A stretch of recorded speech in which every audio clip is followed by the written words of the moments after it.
அனைவருக்கும் வணக்கம். இந்த வீடியோ தொகுப்புல நம்ம என்ன பார்க்க போறோம்னா, எதிரிகளை அழிக்கும் வேதாள மந்திரம், இயந்திரம் தாங்க பார்க்க போறோம். இந்த வேதாள மந்திரத்தையும், எந்திரத்தையும் நம்ம பார்க்கறதுக்கு முன்னாடி நம்ம சேனலை சப்ஸ்கிரைப் பண்ணாதவங்க சப்ஸ்கிரைப் பண்ணுங்க. ஆல் என்ற பெல் ஐக்கனை கிளிக் பண்ணுங்க, லைக் பண்ணுங்க, ஃப்ரெண்ட்ஸுக்கு ஷேர் பண்ணுங்க. தொடர்ந்து நம்ம சேனலுக்கு வந்து ஆதரவு கொடுங்க. அப்பதான் நம்ம இன்னும் அடுத்தடுத்த வீடியோ நல்லதா பதிவிட முடியும். வீடியோவை முழுசா பாருங்க, ஸ்கிப் பண்ணாத பாருங்க. அப்பதான் நான் என்ன சொல்ல வரேன்றது உங்களுக்கு தெளிவா புரியும். முழுசா கேட்டுட்டு பண்ணா நம்ம எல்லா விஷயத்திலும் ஜெயிக்கலாம். சரிங்களா? இப்போ வாங்க வீடியோக்குள்ள போலாம். எதிரிகள் அப்படின்னு சொன்னாலே நம்மளுக்கு நெறைய பிரச்சனை குடுப்பாங்க. அதாவது நாம தொழில் நல்லா வளர்ந்தா எதிரிகளுக்கு வந்து பிடிக்காது. நல்லா முன்னேறிட்டானே, நல்லா வாழ்ந்துட்டானே, புருஷன் பொண்டாட்டியும் நல்லா சந்தோஷமா இருக்கிறாங்களே, அவனுக்கு கல்யாணமே ஆகாதுன்னு நெனைச்சோம். நல்லா கல்யாணம் ஆயிட்டு இப்ப குழந்தை குட்டிங்களோட இருக்கிறானே, அப்படின்ற அந்த பொறாம, பொச்சிருப்புனால ஊருக்கு ஊருக்கு எல்லா ஊர்லயும் இருக்கிறாங்க. ஊருக்கு ஊருக்கு என்ன பண்றாங்கன்னா, இந்த மாந்திரீகத்த கையாளுறாங்க. ஏன்னா நேருக்கு நேர் போய் சண்ட போட முடியாது. அப்போ நேருக்கு நேர் போய் சண்டை போட முடியாது. அப்போ எல்லா ஊர்லயுமே இந்த பிரச்சனை இருக்கிறதுனால, மாந்திரீகத்தின் ரீதியா இவங்க அணுகி அந்த செய்வின பிரச்சனை, தொழில் முடக்கம், இந்த மாரி சுடுகாட்டு சாம்பல எரிக்கிறது, தலைச்சம்பல்ல மைய தடவுறது, இந்த மாரியான பிரச்சனைகள், எலுமிச்சம்பழத்தில உருவெடுத்து எடுத்துட்டு வந்து அவங்க வீட்டு வாசல்ல போடுறது, இந்த மாரி மாந்திரீக ரீதியா தொல்லைகள் கொடுக்கும் பொழுது, அவங்களுக்கு உடல் உபாதைகள் வர்றது, கை, கால் விளங்காம போறது, வீட்ல அடிக்கடி பிரச்சனை வர்றது, நல்லா வாழ்ந்துட்டு இருக்க புருஷன் பொண்டாட்டி சண்டை சச்சரவு போட்டு, திடீர்னு அந்த பொண்ணு அவங்க அம்மா வீட்டுக்கு போயிடுற மாரியும், பிரிஞ்சு போயிடுற மாரியும், இல்ல குழந்தை இல்லாம இருக்கிறது, மலட்டுத்தன்மையா உருவாக்குறது, இந்த மாரியான பிரச்சனைகள நெறைய நம்மளுடைய எதிரிகள் குடுத்துக்கிட்டே இருப்பாங்க. அவங்க நம்மள நிம்மதியா வாழவே விடமாட்டாங்க. நம்மள வாழவே விடமாட்டாங்க. அப்போ நம்மள தற்காத்துக் கொள்ள கண்டிப்பா இந்த பாதுகாப்பு நம்மளுக்கு அவசியம். அப்ப எதிரியால ரொம்ப நான் பாதிக்கப்பட்டுட்டேன். ஒவ்வொரு நாள கடக்கிறதும் எனக்கு ஒரு யுகம் போற மாரி இருக்குது அப்படின்னு சொல்லிட்டு சொல்லுவாங்க. நெறைய பேர் கவலையில இருப்பாங்க. அப்படி இருக்கிறவங்க இனி உங்களுக்கு கவலையே வேணாம். இந்த முறைய பயன்படுத்துங்க. 100% வேலை செய்யும். இத வந்து என்னைக்கு செய்றதுன்னா, ஒரு அமாவாசை நாள்ல தான் செய்யணும். அமாவாசை நாளு அல்லது பௌர்ணமி நாள். அல்லது சனிக்கிழமை நாள்ல செய்யலாம். தவறில்ல. சரிங்களா?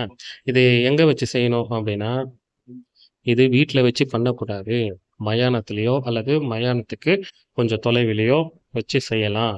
வீட்ல வச்சு செஞ்சா வீட்ல இருக்கிறவங்களுக்கு அடிபடும். அப்போ இதுக்கு தகுந்த பாதுகாப்போட செய்யணும். பாதுகாப்பு இல்லாம செய்யக்கூடாது. நம்பளுக்கு மட்டும் இல்ல, வீட்ல இருக்கிறவங்களுக்கும் பாதுகாப்பு பண்ணிட்டு தான் நம்ம செய்யணும். உடல் கட்டோ, திசை கட்டோ இதெல்லாம் வீட்ல எந்திரம் வந்து பாதுகாப்பு எந்திரமெல்லாம் போட்டு வச்சுட்டு தான் இத செய்யணும். இப்ப ஸ்க்ரீன்ல பார்த்துட்டு இருக்கீங்கல்ல, இதுதாங்க மந்திரம். இந்த மந்திரத்த இந்த மந்திரத்த முதல்ல தெள்ளத் தெளிவா மனப்பாடம் பண்ணுங்க. மனப்பாடம் பண்ணிக்கிட்டு, நான் சொன்ன மாரி அமாவாசை நாள்லயோ, அல்லது பௌர்ணமி நாள்லயோ, அல்லது சனிக்கிழமையோ என்ன நட்சத்திரம் வருதோ பார்த்துட்டு நம்ம அது செய்யறது நல்லது. சரிங்களா? அதே மாரி எதிரிக்கு நல்ல நேரமா இருந்து திருப்ப ரிட்டர்ன் நம்பளுக்கு திரும்பிச்சுன்னா அது கஷ்டம். அதனால இத நல்லவங்களுக்கு யாரும் பயன்படுத்த வேணாம். அதனால நம்பளுக்கு பிரச்சனை குடுக்குறாங்க, தொல்லைகள் குடுக்குறாங்க, மாந்திரீகத்தின் மூலியமா நம்மள வாழ விட மாட்றாங்க. ஏதோ ஒரு வகையில தொல்ல குடுத்துட்டே இருக்கிறாங்கன்னா, தாராளமா செய்யணும். சரிங்களா? அப்போ இந்த 3 நாள்ல ஏதோ ஒரு நாள்ல செய்யலாம்.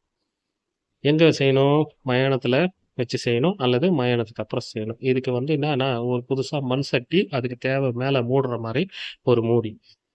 மூடி வாங்கிட்டு, வெத்தல பாக்கு, பொரிகடலை, ஊதுவத்தி, கற்பூரம், தேங்காய், நெய் விளக்கு, சுத்தமான நெய் விளக்கு, அலரிப்பூ அல்லது ரோஜாப்பூ இல்லது கனகாம்பரம். இந்த மாரி பூக்கள் தான் வாங்கணும். அது அதிகமா இந்த மாரி வேலைகளுக்கெல்லாம் இந்த சிகப்பு கலர் பூ மட்டும் தான் பயன்படுத்தணும். சரிங்களா? வாங்கிட்டு, அப்புறம் இனிப்பு வகை, ஸ்வீட் வகை. சாரி, இனிப்பு வகை, கார வகை. இத பயன்படுத்தணும். அதுக்கப்புறமா சுருட்டு சாராயம். அதுக்கப்புறம் மீனு, கருவாடு, முட்டை இந்த மாரி ஐட்டங்கள் வச்சு நம்ம படையல், நான்வெஜ் ஐட்டங்கள வச்சு படையல் போடலாம். படையல் போட்டுட்டு,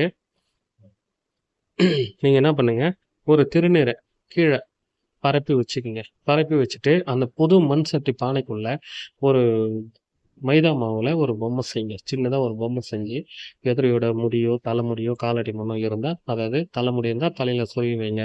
காலடி மண் இருந்தா, அது மேல பொம்மை மேல போட்டு விடுங்க. இல்ல பாத்திரத்துல தடவி விடுங்க. அதுக்கப்புறமா இதுக்கு எந்திரம் வந்து பார்த்தீங்கன்னா, ஆண் உருவம், பெண் உருவம் தான். இப்போ ஆணுக்கு செய்றோன்னும்போது ஆண் உருவம், பெண்ணுக்கு செய்றோன்னும்போது பெண் உருவம். அந்த மாரி போட்டு, அவங்களுடைய பேர் எழுதி, ஃபோட்டோ இருந்தா ஃபோட்டோ வச்சு விடுங்க. குண்டு ஊசியால எங்கெங்க அவங்களுக்கு அடிபடணும்னு நீங்க நினைக்கிறீங்களோ, அந்த இடத்துலலாம் குத்தி விடுங்க. குத்தி விட்டு பொம்மை உடையாம மண்பானைக்குள்ள வச்சுருங்க. வச்சுட்டு, அவங்களுடைய அழுக்கு துணி இருந்துச்சுன்னா, அத உள்ள போட்டுட்டு, கொஞ்சமாக ஒரு மூடி சாராயத்தை அதில் ஊற்றிவிடுங்க. சரிங்களா?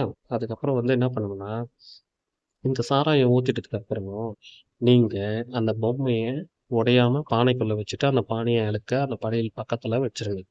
வச்சுட்டு மந்திரம் சொல்ல ஆரம்பிக்கணும். தொடர்ந்து மந்திரம் சொல்லணும்.